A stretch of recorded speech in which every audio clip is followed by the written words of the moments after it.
Assalamualaikum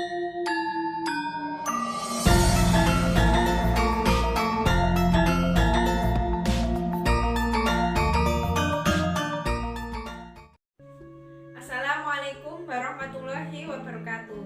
Perkenalkan, nama saya Indah Islami Afranusnia, NIM 205231166 dari kelas Perbankan Syariah 2E. Di sini saya ingin menceritakan kembali tentang Perjanjian Giyanti.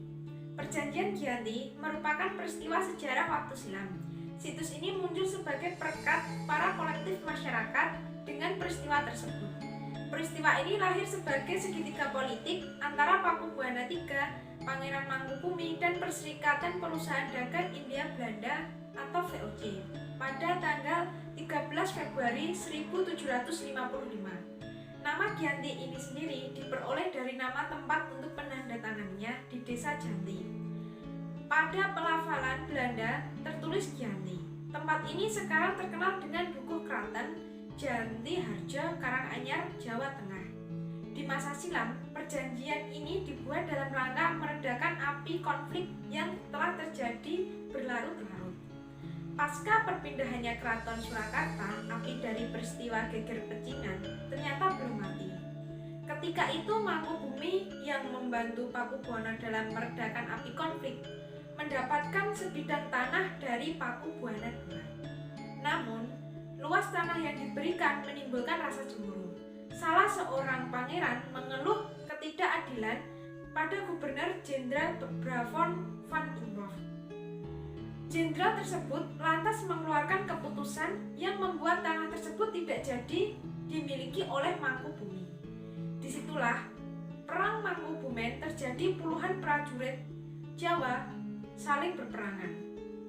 Perlawanan ini mendorong Gubernur VOC untuk Jawa Utara Nicholas Hartings mengambil sikap untuk mengamankan daerah operasional secara tertutup. Hartings melakukan perundingan dengan Mangkubumi. Setelah melakukan berkali-kali perundingan, Hartings sepakat dengan keinginan Pangeran Mangkubumi yang hendak menjadi penguasa di tanah Jawa. Pada tanggal 23 September 1754, nota kesepakatan antara VOC dan Mangkubumi terlaksana, dan nota tersebut disampaikan kepada Pakubuwana III, sang pengganti Pakubuwana II.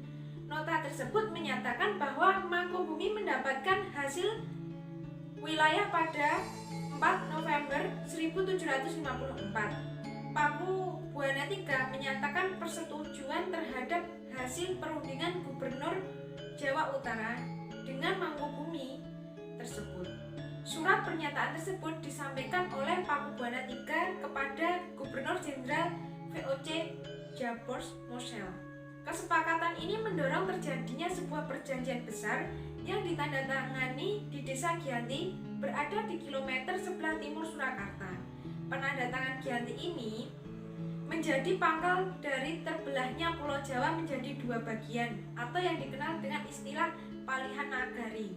Hal ini menjadi awal naik tangganya Mangkubumi di Yogyakarta. Sekaligus Sri Sultan Hamengkubuwono I sejak ditandatangani perjanjian tersebut pada tanggal 13 Februari 1755. Tanggal 15 Februari 1755 ada pertemuan untuk meneruskan pembagian aspek atau atribut-atribut keraton, antara lain keris yang menjadi pusaka raja diserahkan kepada Sultan Hamengkubuwono I. Kedua, bahasa Bagongan, tarian Blangkon. Tetapi terbelahnya Pulau Jawa tidak terjadi seketika pasca perjanjian Giyanti. Proses pembagian wilayah dan aspek-aspek lain seperti bahasa mengalami proses panjang seiring waktu. Perjanjian Giyanti yang tidak merinci pembagian wilayah pada gilirannya meningkat rentetan peristiwa. Menurut Anton Setiyop, penulis buku Giyanti, ia berpendapat sepertinya pembagian wilayah ini diacak dan tumpang tindih secara lain sehingga menimbulkan sedikit kecenderungan konflik antara dua pihak. Sementara pasca perjanjian Giyanti, Raden Mas Said atau Pangeran Sambernyawa yang dulu membantu Mangkubumi masih terus melakukan perlawanan. Seperti hanya Mangkubumi, Pangeran Sambernyawa yang juga merupakan trah Pakubuwana juga menuntut hak sebagai sebagai penguasa wilayah dalam gerakan pada tanggal Oktober 1755. Pangeran Sambernyawa berhasil mengalahkan satu kelompok pasukan VOC. Kemudian pada tanggal Februari 1756, dia juga hampir membakar keraton yang baru didirikan di Yogyakarta. Setelah perang bertahun-tahun, VOC akhirnya ingin menyudahi dengan penandatanganannya Perjanjian Salatiga pada tahun 1757. Perjanjian ini membuat tanah Jawa dengan terbagi kembali. Pada perjanjian ini disepakati Pangeran Sambernyawa mendapat sebagian dari wilayah Kasunan Surakarta dengan wilayah kekuasaannya dikenal sebagai Kadipaten Mangkunegara. Pangeran Sambernyawa berjatah tahta. Keterbelahan Pulau Jawa ini kemudian hari belum berhenti pada tahun 1813 di masa Gubernur Thomas Saffron Raffles.